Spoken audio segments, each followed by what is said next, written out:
Hey, hello, hi, welcome back to my channel. Today I'm going to be talking about an article that I found that struck me as interesting, and I thought that maybe you guys might find it interesting too. I'll be discussing both the subject of the article and why it might be useful in a given research project. So if you are ready, buckle in.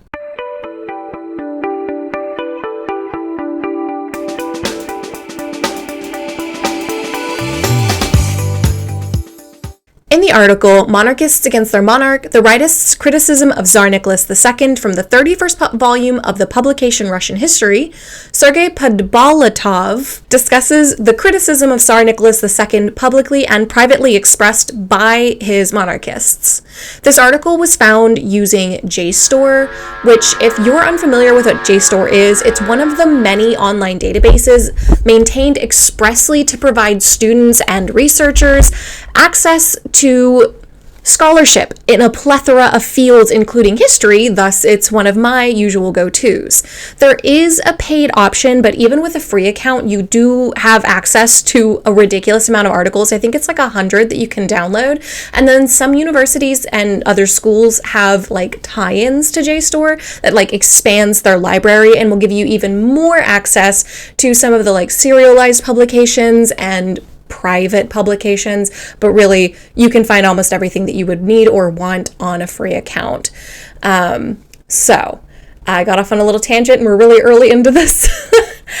Anyway, by providing a relatively concise summation of the increasingly negative views of the Tsar's monarchists during the final years of the Tsar's reign, this article provided a basic timeline of the evolution of the political parties amongst his advisors and how ultimately the dissatisfaction with the Tsar's, quote, lack of initiative and indifference, end quote, leads to widespread unrest and ultimately his abdication and eventual execution. This article attempts to discuss the fracturing of the Russian monarchists' political parties over the course of 12 years in 16 pages, which is a feat that required some culling to allow for more succinct, for lack of a better word, storytelling. Relying heavily on various diary entries of various monarchists, Podbolatov attempts to describe the evolution of the different sects within the right movement. Quote, the idea to save the autocracy as a Russian national foundation attracted old-fashioned intellectuals, Slavophiles and high-ranked bureaucrats, peasants seeking patronage of the Tsar and rich gentry, nationalistic populists, and police officers, end quote. The most extreme of the rightists was the Union of Russian People, the SRN, also known as the Black Hundreds, who ironically played a huge role in the fall of the Tsar. From there, the SRN split into a less extreme extremist party called the Union of the Archangel Michael and the renovated SRN.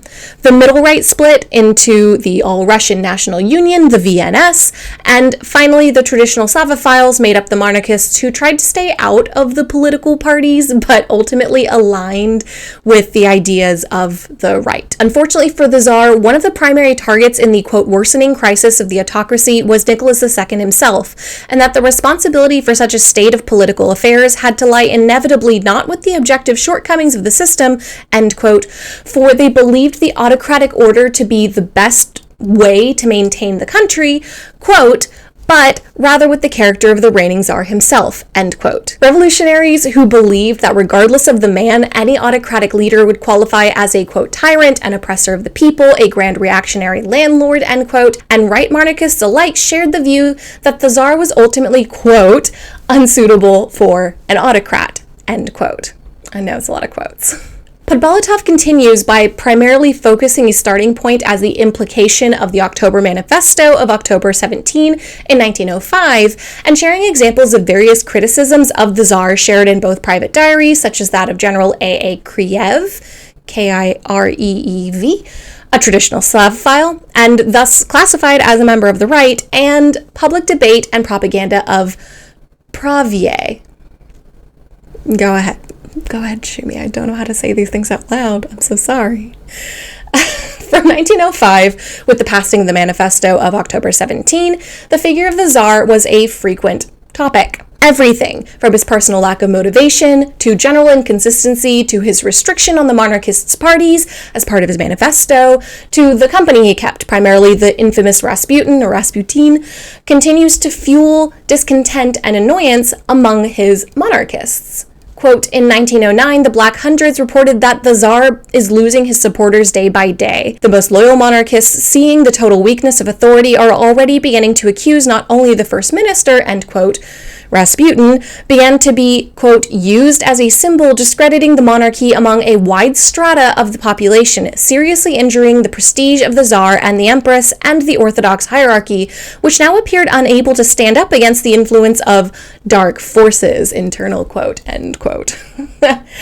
After a quiet attempt to exile the advisor resulted in a massive backfiring in 1911.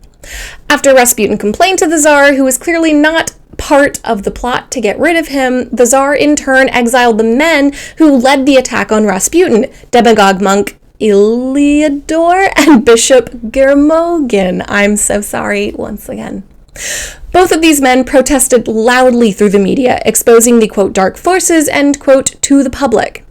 Rasputin's continued rise to power exposed the corruption in the church, and Rasputin's protégés only worsened the country's suffering in the World War. However, despite appeals of his court, Nicholas II largely ignored them. Podvolotov goes on to explain the role of Shulgin of the Progressive Bloc in 1915 and the following of the Union of Archangel Michael into the opposition.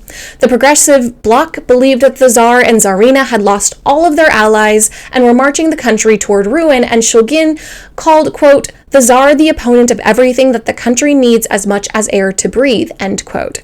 Cutting. Cat sound.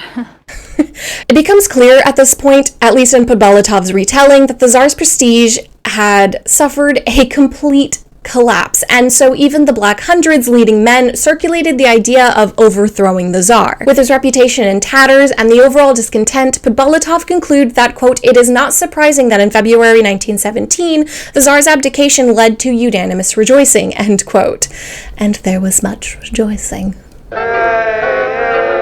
It is interesting, then, to see in Podvolotov's concluding paragraphs that the fall of Nicholas II was long coming, dating his examples back to Paul I, who was strangled to death in 1801. He argues that even if, quote, a political genius had been sitting on the throne at the time of Nicholas II, he would have made many unhappy. Incompetence of Nicholas II only stimulated the crisis of the already ineffective system, end quote. His subjects had been arguably disillusioned with the concept of the office of the Tsar long before Nicholas II. It is therefore no surprise that the February Revolution, resulting in his abdication, only lifted the blanket, revealing their discontent further. It's pretty clear that Podvolotov's piece is intended to be a short summary of the criticism shared by the Tsar's monarchists, but it does provide a pretty robust timeline of their internal and sometimes external dislike of Tsar Nicholas II's leadership or lack thereof. This article would be useful to give a researcher some of the additional nuanced insights and examples to provide a more thorough understanding of the events that led to the Tsar's abdication. By understanding the views and movements of his advisors and staff, the reader will be able to ideally see the jigsaw pieces of the Tsar's disgrace fall into place and gain a more rounded perspective on the revolutions that followed. I'm going to go ahead and link the article below, like I always do, and I recommend that you give it a look, not only just to, read it, because I think it's a good article, but also to become familiar with JSTOR if you aren't already.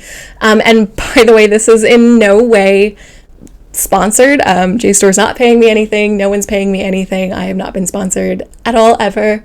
By the time this video has been posted anyway, maybe in the future, who knows? I just think it's really important for people to gain a better understanding of how to do research and to not just rely on those like Google's AI generated summary that gets plonked at the top of the page whenever you look up something. 2/3 of that just comes from Reddit, which itself can also be a pretty good resource, but mostly for modern stuff, like how do I fix my printer, but it doesn't filter out the trolls. So and using ChatGPT is just as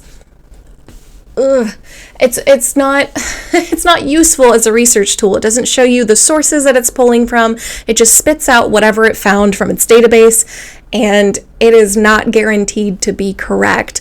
And so having a decent grasp on other research tools that are at your disposal, such as JSTOR, or even like Google Scholar, which isn't my favorite, but it exists and it's not terrible. There's like archive.org. There are so many other good available programs out there, and I just wanted to expose you guys to some of it with a more like targeted intent. I don't know. Anyway, article is going to be linked below. As usual, this video is going to end with 2 video suggestions. One of them is going to be a link to my other video essays that I have done almost entirely about European history, because that is my primary focus, but I do delve into some other topics occasionally, and if you have any suggestions, I am more than excited and happy to take them. Please just leave them in a comment below. Continue the conversation in the comment below. Anyway, the other video is going to be whatever YouTube thinks you might be interested in, so maybe something completely different. Who knows? If you like this video, please consider giving me a like if you like this kind of content, or if you like content about history, kind of in general, but more specifically about European history, consider don't leave me. Subscribe, stick around, hang out, join the family, ring the bell so that you'll know that I am uploading things. Kind of makes me think of like a dinner bell, you know, it's like ding ding, dinner's ready, but instead it's ding ding, there's a new video. Yeah, I'm cringing at myself too. Anyway, I'll see you all in the next one. Bye!